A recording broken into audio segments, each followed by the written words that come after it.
ये कहना गलत नहीं होगा। भारत की जनता कह रही है आप नहीं पाप है, भ्रष्टाचारियों का बाप है और जनता के लिए अभिशाप है अरविंद केजरीवाल और मनीष सिसोदिया। आज ये सवाल पूछा जाएगा, अरविंद केजरीवाल जी का उत्तर अभी तक जो आया है, मनीष सिसोदिया जी का उत्तर आया है, वो कहते हैं कि 2024 का चुनाव है, सब पूछ रहे थे मोदी जी वर्सेस कौन, अब कह रहे हैं मोदी जी वर्सेस अरविंद केजरीवाल। अरविंद केजरीवाल जी, आज लोग कह रहे हैं जिसने भी दिल्ली को ठगा है, जिसने भी दिल्ली को ठगा है वो अरविंद केजरीवाल का सगा है। और मत भूलिए, ऐसी बड़ी बड़ी बातें, शेख चिल्ली वाली बातें आपने पहले भी करी थी, बनारस गए थे, मुंह की खाई थी, उत्तर प्रदेश में जमानत जब्त हो जाती है आपकी, उत्तराखंड गोवा में क्या हुआ हम सब जानते हैं। आज जो सवाल पूछे जा रहे हैं, अरविंद केजरीवाल जी की नाक के नीचे भ्रष्टाचार हुआ, आपने होने कैसे दिया? जब समय था जनता के आंसू पोंछने का, तब आप घोटाला करके आबकारी नीति क्यों ला रहे थे? क्या जनता की चिंता आपको नहीं है? केवल रुपया कमाना, लूट खसोट करना, भ्रष्टाचार फैलाना आपका मकसद है, इसलिए आप राजनीति में आए थे। और इसका उत्तर ना न्यूयॉर्क टाइम्स का वो आर्टिकल हो सकता है, इसका उत्तर ना राजनीतिक द्वेष की बात करना हो सकता है, इसका उत्तर सब लोग मुझसे डरे हुए हैं। अरविंद केजरीवाल जी, आपसे कोई डरा हुआ नहीं है। जैसे जैसे खुल रही है कड़ी, पास आ रही है आपके हथकड़ी। ये जो कड़ियां खुल रही हैं, सब जानते हैं कि आप कितने घबराए हुए हैं। ये वही अरविंद केजरीवाल है जो रोज सुबह शाम टैक्स पेयर के रुपए से इश्तिहार देते थे, टीवी पे बैठते थे। और आज जनता ने 3 सवाल क्या पूछ लिए, 3 सवाल, और आपकी नींव पूरी तरह से खिसक गई। आपकी स्वघोषित ईमानदारी की इमारत ढह गई। मैं पुनः एक बात कहूंगा, अरविंद केजरीवाल जी, आपको जनता को जवाब देना चाहिए। आपने प्रथम दृष्टया भ्रष्टाचार किया, बड़ा घोटाला किया, यह आपत्तिजनक है, चिंताजनक है। लेकिन सवाल मैं नैतिकता का उठाता हूं।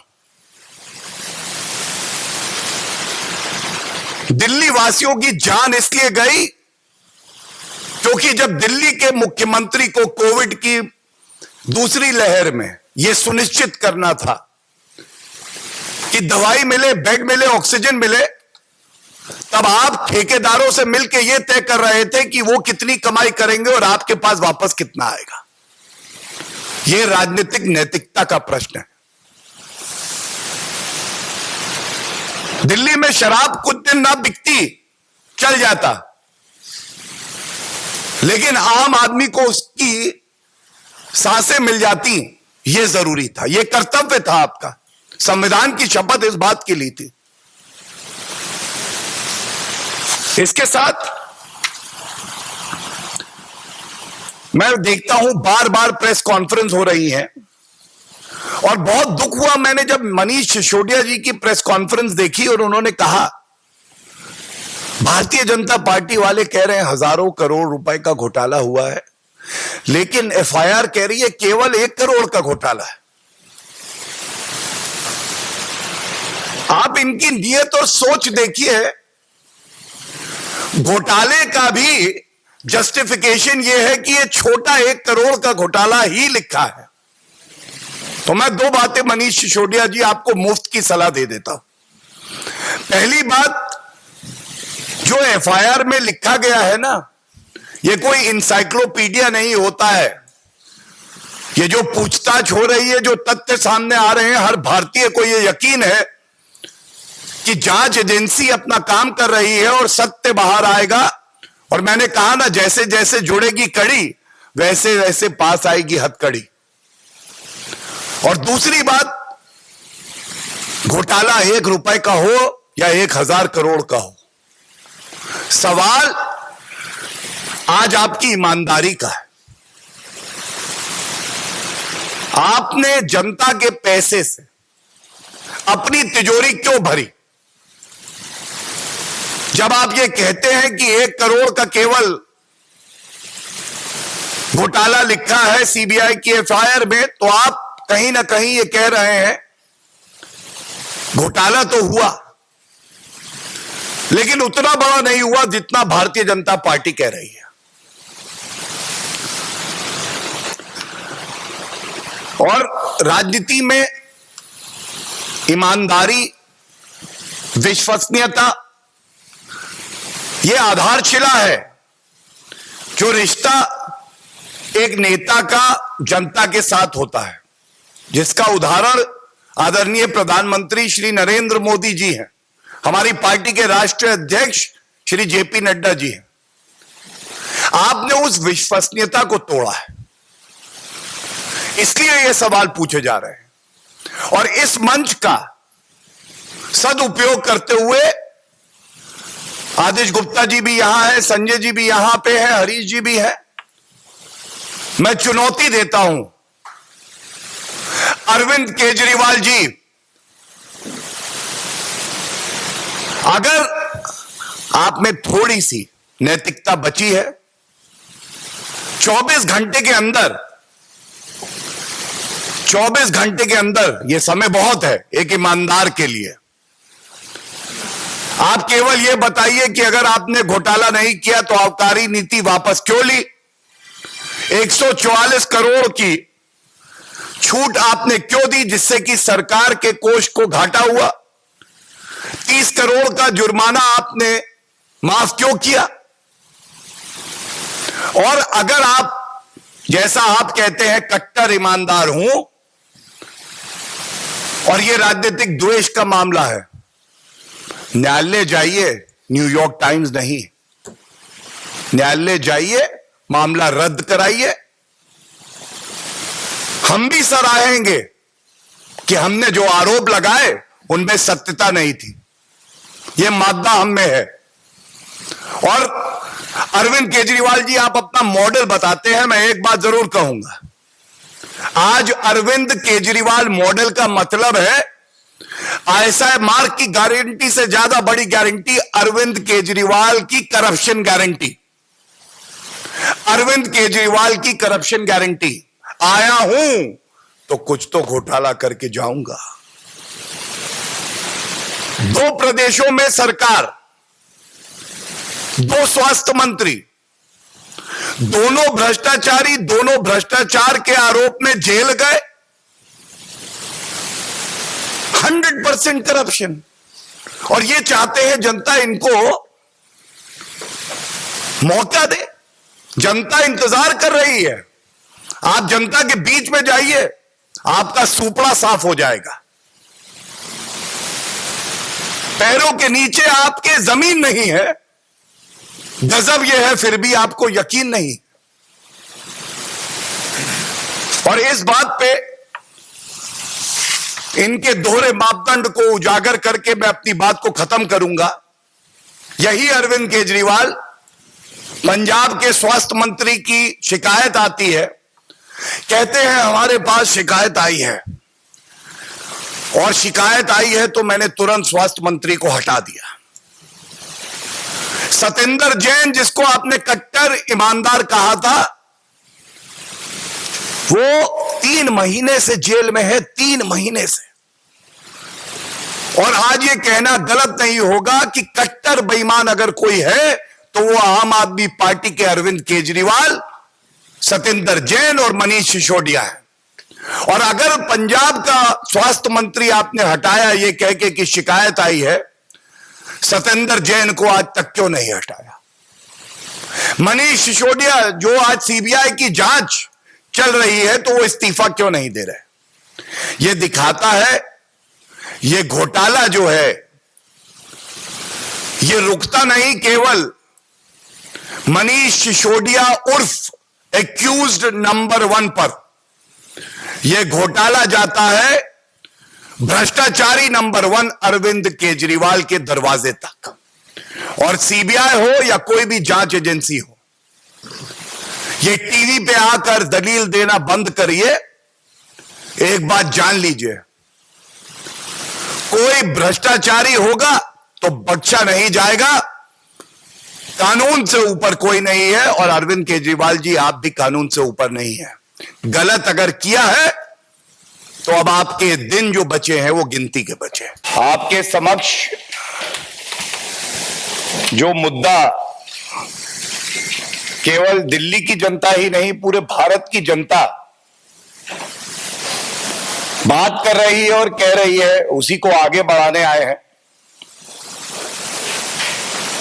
आज ये कह रही है अगर सबसे बड़ा भ्रष्टाचारी कोई है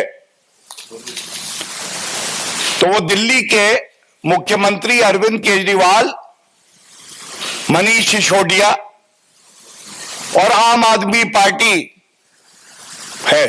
ऐसा क्यों है मैं बताता हूं। भारतीय जनता पार्टी ने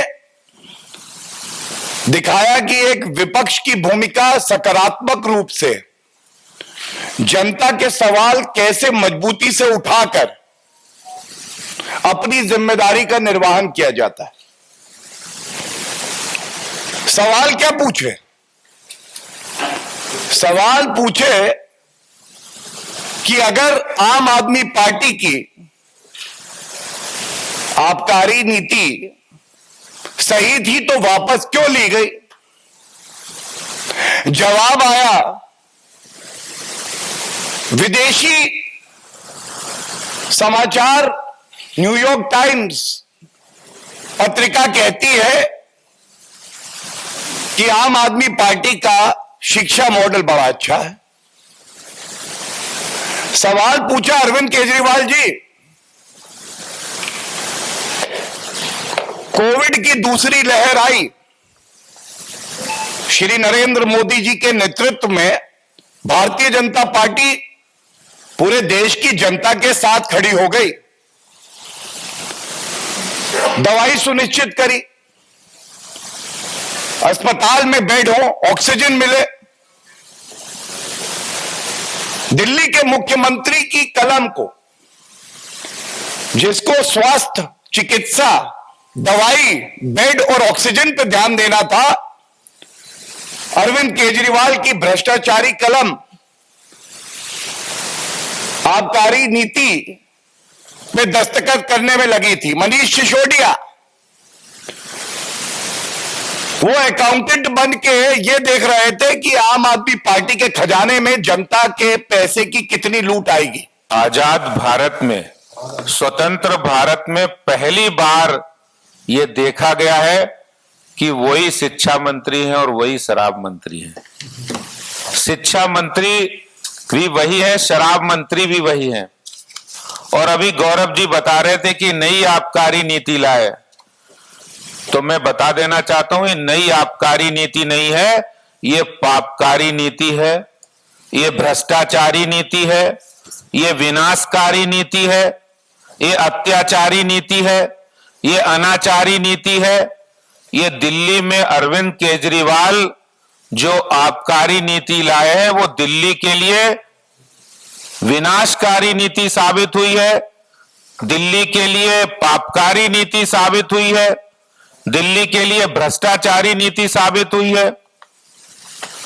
और मैं आज ये कहना चाहता हूं, जब से लुकआउट नोटिस जारी हुआ है, दिल्ली के उप मुख्यमंत्री मनीष सिसोदिया कह रहे हम तो दिल्ली में ही हैं। अरे सिसोदिया जी, आपको पता नहीं लुकआउट नोटिस किसको जारी किया जाता है? अगर पता नहीं तो इसको भी पता कर लें। ये साफ लिखा है, दरअसल लुकआउट सर्कुलर, लुकआउट नोटिस भी कहा जाता है। ये एक सर्कुलर होता है जिसे एजेंसी के अधिकारियों द्वारा यह सुनिश्चित करने के लिए जारी किया जाता है कि आपराधिक मामले, आपराधिक क्रिमिनल कॉन्स्पिरेसी में जो नामित शख्स है वो देश छोड़कर भाग ना जाए। इसका सीधा अर्थ है circular note, lookout circular, lookout notice Sisodia ji उनको जारी होता है जिन्होंने क्रिमिनल कॉन्स्पिरेसी की है, जिन्होंने भ्रष्टाचार किया है, जिन्होंने दिल्ली को ठगा है, जिन्होंने दिल्ली की माता बहनों परिवारों को उजाड़ा है, जिन्होंने दिल्ली के अंदर युवाओं को शराब के नशे में ढकेला है। ऐसे लोगों को लुकआउट नोटिस जारी किया जाता है। सिसोदिया जी, ऐसे लोगों को ग्रीटिंग कार्ड नहीं दिए जाते। आप सोच रहे ग्रीटिंग कार्ड मिलेगा? आपने दिल्ली के अंदर रिहायशी इलाकों में ठेके खुलवा दिए, शराब माफिया को 144 करोड़ माफ कर दिए, 30 करोड़ माफ कर दिए, उनका कमीशन हजारों करोड़ बढ़ा दिया, 2.5% से 12% कर दिया, और आप ये कह रहे कि आपको लुकआउट नोटिस नहीं, आपको ग्रीटिंग कार्ड मिलना चाहिए। अरे अरविंद केजरीवाल जी, मैं बताना चाहता हूं, अरविंद केजरीवाल यही अरविंद केजरीवाल है। देखिए स्वराज पुस्तक है, और इस स्वराज पुस्तक में इस पुस्तक का लेखक अरविंद केजरीवाल है। ये लिखा है, ये किताब व्यवस्था परिवर्तन और भ्रष्टाचार के खिलाफ। और देखिए इसी स्वराज पुस्तक के एक पेज में लिखा है कि अगर कोई शराब की दुकान खोलने के लिए आएगा तो हम उसको मंजूरी नहीं देंगे। अगर किसी भी रिहायशी इलाके में कहीं शराब का नया ठेका खोला जाएगा तो उससे पहले महिला संगठन और वहां के लोगों से बातचीत करेंगे। लेकिन ये केजरीवाल जो 7 साल पहले स्वराज पुस्तक में लिखते हैं, जो 1 साल पहले विधानसभा में कह रहे हैं कि भ्रष्टाचारी करने वाले देश के गद्दार हैं, तो अरविंद केजरीवाल जी, ये वक्त आ गया है कि भ्रष्टाचारी जो गद्दार हैं देश के, उन गद्दारों को अपने मंत्रिमंडल से बाहर का रास्ता दिखाइए।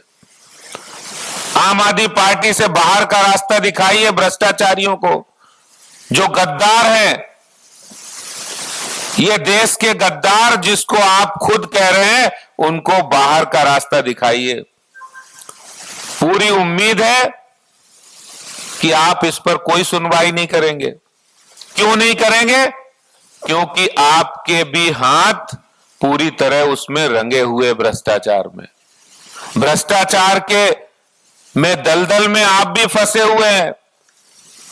किंगपिन है आप, सरगना है अरविंद केजरीवाल इस पूरी भ्रष्टाचार, शराब के लिए जो भ्रष्टाचार किया दिल्ली के अंदर, जो शराब माफियाओं के सहयोग, उनके साथ नरम बर्ताव किया है और उनको तमाम रियायतें दी है। यही सिसोदिया जी कह रहे थे कि हम तो शराब की नई नीति इसलिए लाए हैं कि इससे हम शराब का इक्वल डिस्ट्रीब्यूशन करेंगे। लेकिन अफसोस के साथ कहना पड़ रहा है कि ये जो भ्रष्टाचारी लोग हैं, जब इनका पोल खुल गई है तो अब ये दूसरी दलीलें दे रहे हैं, दूसरी बातें कर रहे हैं। अरे मैं कहना चाहता हूं, तुम इधर उधर की बात मत करो, ये बताइए कि दिल्ली के राजस्व में डकैती डालने का, दिल्ली के राजस्व में चोरी करने का काम क्यों किया? ये पाप दिल्ली के लोगों की जो टैक्स की कमाई है, उस टैक्स की कमाई को शराब के माफियाओं को क्यों लुटाया गया? इसका जवाब जानना चाहती है दिल्ली की जनता, देश की जनता। इसलिए इस तरह की बातें करके गुमराह मत करो। आपकी पोल पूरी खुल चुकी है और जो भ्रष्टाचारी हैं, अब उनका पोल खुल के उनकी जेल की दरवाजे तक जाने की बारी है। तो इसलिए जो जवाब आज भारतीय जनता पार्टी मांग रही है, जो जवाब दिल्ली की जनता मांग रही है, तो तुम इधर उधर की बातें मत करो, वो जवाब दीजिए कि आखिर शराब माफिया को आपने करोड़ों रुपए का फायदा क्यों पहुंचाया। बहुत बहुत धन्यवाद। मित्रों, एक एक करके हम प्रश्न लेंगे। ये जो प्रश्न आपने किया दो भाग में उसे बांटते हुए, ये नया फैशन है आजकल भारतीय राजनीति में, खासकर विपक्ष की पार्टियां जब देश को प्रदेश को लूटते हैं, भ्रष्टाचार करते हैं तो नहीं सोचते। जब कांग्रेस के शासन में जांच एजेंसियों को पिंजरे का तोता बनाया था तब नहीं सोचा था। आज जब जांच एजेंसियां अपना काम करती हैं, भ्रष्टाचारियों को पकड़ती हैं, जनता का रुपया जो लूटा गया है वापस लाती हैं, तो कहा जाता है ये राजनीतिक द्वेष का मामला है। लेकिन ये सवाल जरूर पूछा जाना चाहिए अरविंद केजरीवाल, मनीष सिसोदिया, सोनिया गांधी, राहुल गांधी, रॉबर्ट वाड्रा, पी चिदम्बरम, कार्ति चिदम्बरम, आप लोग न्यायालय जाते हैं, वहां से ये मामले रद्द नहीं होते। ये जिस दिन एक फैसला सर्वोच्च न्यायालय या उच्च न्यायालय का दिखा देंगे कि ये न्यायालय ने कहा कि ये राजनीतिक द्वेष का मामला है, उसके बाद इनकी बात में कुछ वजन होगा। आज तो ये ओछी हल्की निंदनीय राजनीति कर रहा है और ये कहना गलत नहीं होगा। ये सवाल अपने आप में बड़ा गंभीर है जब आप कहते हैं कि वो यही है, लुकआउट नोटिस क्यों जारी किया। एक ईमानदार जांच एजेंसी ईडी को इडियट बुलाइए, सीबीआई अपना काम कर रही है कि कुछ भी हो जाए इन कट्टर बेईमानों को भागने नहीं देंगे। कानूनी प्रक्रिया के तहत लुकआउट नोटिस करती है। पूछा जाता है ये यही दिखाई दे रहे हैं, क्यों किया? क्योंकि कानून प्रक्रिया ये कहती है कि आप इस तरह से लुकआउट नोटिस जारी कर सकते हैं और इसलिए किया गया। यह न्याय संगत है, उचित है। और देश में यह बदलना चाहिए कि अपनी जांच एजेंसियों पे सवाल उठाने के बजाय वो माइक अरविंद केजरीवाल के सामने रख के पूछा जाए, ये बताओ घोटाला किया क्यों? ये बताओ जनता का दुख जो तुम्हें हरना था वो हरने की बजाय तुम करोड़ों को घोटाला क्यों कर रहे थे? देखिए, पहले सवाल के उत्तर में मैं ये कहूंगा, मुझे दुख होता है कि आम आदमी पार्टी के सर्वोच्च नेता अरविंद केजरीवाल और मनीष सिसोदिया जी का विवेक देखिए हर लिया गया। आपने घोटाला किया, भ्रष्टाचार किया, जांच एजेंसी अपना काम कर रही है। आप कह रहे हैं कि इन प्रदेशों में चुनाव आने वाले हैं, अगर कोई भ्रष्टाचार करेगा और कोई विधानसभा के चुनाव आने वाले होंगे तो जांच एजेंसी हाथ पे हाथ रख के बैठ जाए, अब चुनाव है, हम कार्रवाई नहीं करेंगे। ये कौन सा कानून है? किसी और देश के कानून से चल रहे हैं क्या अरविंद केजरीवाल? और जहां तक जनता की बात है ना, खुद को सर्टिफिकेट देना ईमानदारी का, कट्टर ईमानदार। मैं बड़ा चेहरा बन के आज भारत में एक बड़ा नेता हूं। जो शख्सियत और व्यक्तित्व बड़ा होता है, जिसको जनता का आशीर्वाद मिला होता है, वो खुद को सर्टिफिकेट नहीं दिया करता है। उसकी पहचान, उसकी ईमानदारी, उसका काम बोलता है। जनता की आंखों में अरविंद केजरीवाल है जीरो, खुद की आंखों में वो है हीरो। इसका कोई इलाज नहीं है। मैं एक ही बात कहूंगा कि अभी जो हायर एजुकेशन में और स्किल डेवलपमेंट में उन्होंने एक पॉलिसी निकाली दिल्ली में, जिसमें बच्चों को मदद करने के लिए बात कही। बड़ी अच्छी पॉलिसी थी, बनाई थी। पूरी देश और दुनिया में उन्होंने बड़े बड़े इश्तहार किए, एडवर्टीजमेंट किए। तो जब आरटीआई का जवाब आया कि भाई कितने बच्चों को आपने मदद की, तो 2 बच्चों को उन्होंने कहा कि हमने लोन दिया।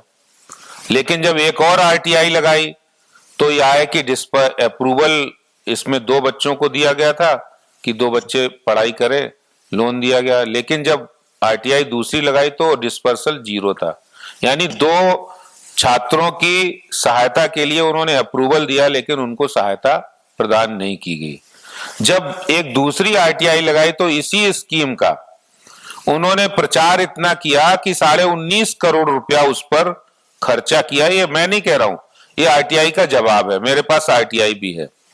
तो सवाल ये उठता है कि दिल्ली सरकार स्कीम तो बहुत बनाती है, उन्होंने 39 स्कीम 7 वर्षों में ऐसी बनाई, 39 स्कीम, जो सिर्फ स्कैम तक ही सीमित रही, जिनका प्रचार के रूप में स्कैम हुआ, जनता तक वो पहुंची नहीं। तो ये एक बड़ा सवाल है, इसलिए उनका जो प्रचार तंत्र है, इससे पता लगता है, मैं एक नहीं अनेक स्कीम बता सकता हूं। देखिए, सबसे पहले तो सिद्धांत के तौर पे मैं एक बात करूंगा। अगर अरविंद केजरीवाल जी ने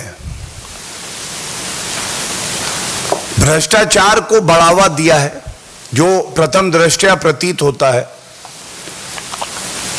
ये जांच एजेंसियां जो है ना, ये अब पिंजरे का तोता नहीं है, ये अपना कार्य करेंगे और कानून की नजरों में अरविंद केजरीवाल जी भी एक सामान्य नागरिक हैं। दूसरा जो आपने कहा, बार बार इसे चुनाव से जोड़ के ये जो वक्तव्य दे रहे हैं, जिस तरह की भ्रष्टाचारी निकम्मा मुख्यमंत्री होने की छवि अरविंद केजरीवाल जी की बन गई है, उनके लिए ये अच्छा है कि जब तक रिपोर्ट कार्ड उनका जनता दे ना दे, और जिस दिन ये रिपोर्ट कार्ड आएगा वो ये जान जाएंगे कि आजाद भारत की राजनीति में सबसे भ्रष्टाचारी नेता कोई है, जिसको सारे एफ मिले फेल, वो अरविंद केजरीवाल ही है। बहुत बहुत धन्यवाद।